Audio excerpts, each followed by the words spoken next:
Today we're taking a look at these NBA matches, which are happening on Friday, February 4, 2022, and giving you match breakdowns, betting tips and predictions in general on these games. Welcome back to High Stakes, let's get straight into it. Also, don't forget to subscribe to get notified as soon as we release these sport prediction videos, and if you would like more betting tips and predictions, then check out our Patreon in the link down below. Our new Patreon is a way for us to help you improve your chances of making more money. 5 plans are available for each and every one of you. You can get 30 extra betting picks all the way up to 500 extra betting picks per month.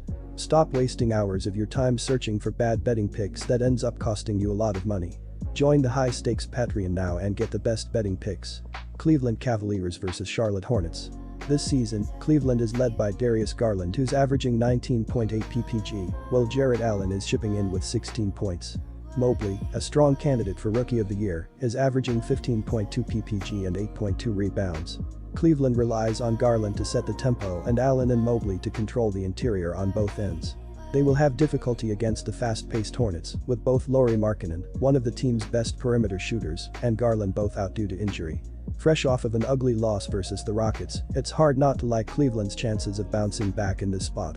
The Cavaliers come into this game having won 9 of their last 12 games, and they haven't dropped 2 in a row since way back on November 24th. Meanwhile, Charlotte has fallen into a bit of a funk of late, dropping 2 in a row and 4 of its last 6 games. The Hornets' rally came up short as they were outscored by 9 in the third and couldn't close the gap enough. In the game, LaMelo Ball put his team on his shoulders, dropping a career-high 38 points, along with 9 assists and 6 rebounds.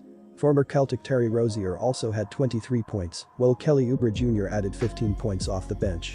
The Hornets, like the Cavs, have been a good story so far in this NBA season, with the blossoming of Ball and an exciting fast-paced defensive attack.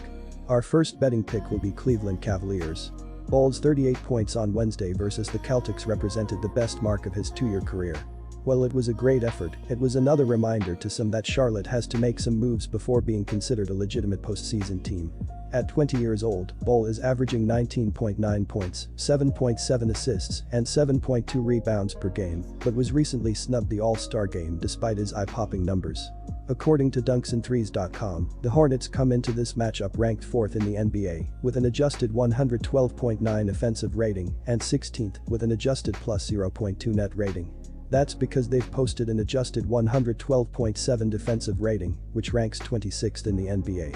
Our second betting pick will be under 216.5. Boston Celtics vs Detroit Pistons. Detroit gave up a big second-half lead in a 111-101 loss to the New Orleans Pelicans on Tuesday night.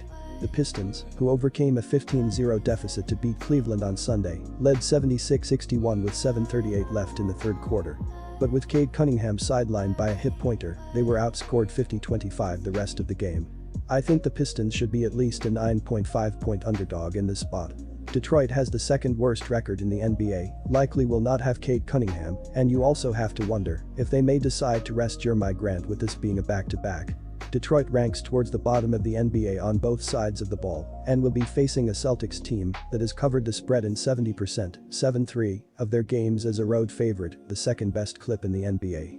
Despite the terrible straight-up record, Detroit has been an average team against the spread this season, but they are getting too much respect here. Boston took care of business Wednesday night against the short-handed Hornets 113-107. Josh Richardson made 6 3-pointers and scored 23 points. Jason Tatum hit 2 key free throws and finished with 19 points as Boston won its third straight game. Boston is starting to get healthy in recent weeks and have been able to establish consistent rotations. The results have shown in recent weeks as Celtics players are now aware of their role. Our first betting pick will be Boston Celtics minus 7.5. The Detroit Pistons lost to the Minnesota Timberwolves 128-117 on Thursday as a 7.5-point underdog. In the loss, Frank Jackson led the team with 25 points off the bench, and Saddiq Bey had a big game with 21 points, 13 rebounds, and 8 assists. Jeremy Grant played his second game since December 10 after being out with an injury. Grant scored 17 points in Tuesday's game against New Orleans and had 20 points and 5 rebounds against Minnesota. Grant leads the Pistons with 20 ppg this season. The Celtics won their third straight game on Wednesday, beating Charlotte 113-107 as a 6.5-point favorite. Boston shot 51% from the field, 39% from 3, and 88% from the line in the win. Josh Richardson led the team with 23 points off the bench and Marcus Smart had 22 points with 6 assists. Boston had opened a 93-83 lead on Richardson's 6 three-pointer of the game with just over 10 minutes left in the fourth. The Hornets managed to tie the game at 107, but Tatum then hit 2 free throws, and, after Robert Williams' 3 blocked Washington's 3-point attempt, Smart hit 2 free throws with 15.6 seconds to play. The return of Smart has strengthened both the Celtics' depth and, more importantly, the team's perimeter defense. Our second betting pick will be under the total. Chicago Bulls vs Indiana Pacers. The Pacers dropped a tough game at home to the lowly Magic 119-118 on Wednesday evening. Karis LeVert led the Pacers with 26 points, and rookie Terry Taylor posted his first career double-double with 24 points and 16 rebounds. Torrey Craig added 22 points. The Pacers continue to struggle as the team heads towards the All-Star break. With rumors swirling about possible trades involving some of the Pacers' best players, the second half may turn into a full-on rebuild. I know Chicago is playing the second game of a back-to-back situation, and their third game in 4 nights here, but the fact remains that they have better talent than the Pacers do. The Bulls have been able to post a winning record in the second game of back-to-back situations this season, and they have taken the last 2 meetings from the Pacers this season. Indiana is shorthanded without Sabonis, Turner, and Brogdon, taking 3 of their nominal starting 5 out of the mix here. The Pacers are coming off a loss to an Orlando team playing the second game of a back-to-back situation. DeMar DeRozan scored 29 points, Zach LaVine added 24, and the Bulls defeated the Magic 126-115 on Tuesday night. DeRozan scored 20 points in the first half before the Bulls survived a big comeback by the Magic midway through the fourth quarter. Chicago has seen a big increase in scoring as they continue to play without point guard Lonzo Ball. The team spent the better part of the first half of this season focused on defense, but now are winning with their offense. Our first betting pick will be Chicago Bulls, money line. For the year, Indiana is 14th in the league in scoring offense with 109.1 points per game this season. The Pacers are 19th in rebounding with an average of 44.8 boards a night, while they are 12th in assists by dishing out 24.4 dimes per contest. Indiana is 22nd in scoring defense as they allow an average of 110.9 points per game on the year.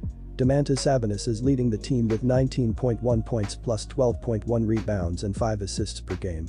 Malcolm Brogdon, 18.5 points, 5.2 rebounds, 5.9 assists, Chris Duarte, 13.2 points, Karis LeVert, 18.1 points, and Miles Turner, 12.9 points, 7.1 rebounds, 2.8 blocks, are averaging in double figures. Ashi Brissett, Lance Stevenson, Jeremy Lamb, Justin Holiday, 11.1 points, TJ McConnell and Torrey Craig are other rotation pieces for Indiana. The Pacers are 15th in the league in field goal percentage as they are shooting 45.7% from the floor as a team.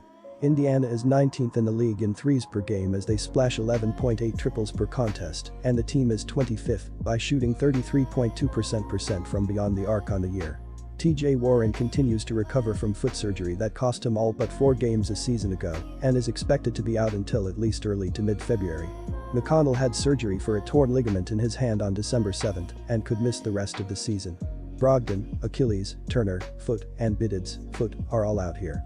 Turner is expected to be out until after the trade deadline. Brissett, ankle, Isaiah Jackson, ankle, and Sabonis, protocols, missed Wednesday's contest, so keep an eye out for any updates here. For the year, Chicago stands 10th in the league in scoring offense with an average of 111.3 points per contest. The Bulls are 27th in rebounding as they collect an average of 42.9 boards a night, while they are 13th in assists by handing out an average of 24.3 dimes per contest. Chicago is 16th in scoring defense as they allow an average of 109.3 points per game this season. Zach LaVine is second on the team with 24.9 points per contest on the year. DeMar DeRozan contributes 26.5 points a night while Nikola Vucevic, 16.8 points, 11.4 rebounds, 3.6 assists, and Lonzo Ball, 13 points, 5.4 rebounds, 5.1 assists, each average in double figures. Alex Caruso, Kobe White, 12.8 points, Javon Green, Ayo Dosunmu, Derrick Jones Jr., Tony Bradley and Alfonso McKinney are looked at to provide valuable minutes as well. As a team, Chicago is second in the league in field goal percentage as they knock down 47.7% of their shots on the year. The Bulls are 23rd in the league by knocking down 11.4 three-pointers per contest, while they stand first by hitting 37.6% of their attempts from beyond the arc on the year. Patrick Williams suffered a wrist injury against the Knicks on October 28. He underwent surgery and is expected to miss 4 to 6 months. Caruso suffered a fractured wrist on January 21 against the Bucks and will be out until sometime in March. Ball, knee, underwent surgery and is expected to miss 6 to 8 weeks, while Jones Jr., knee, is out as well. Lavin, back, was questionable for Thursday's game, so keep an eye out for an update on his status here. Our second betting pick will be under the total. Disclaimer: no financial advice. The information on this channel is provided for education and informational purposes only, without any express or implied warranty of any kind, including warranties of accuracy, completeness, or fitness for any particular purpose. The information contained in or provided from or through this channel is not intended to be and does not constitute financial advice, investment advice, trading advice, or any other advice. The information on this channel and provided from or through this channel is general in nature and is not specific to you, the user, or anyone else. You should not make any decision, financial, investment, trading, or otherwise, based on any of the information presented on this channel without undertaking independent due diligence and consultation with a professional broker or financial advisory.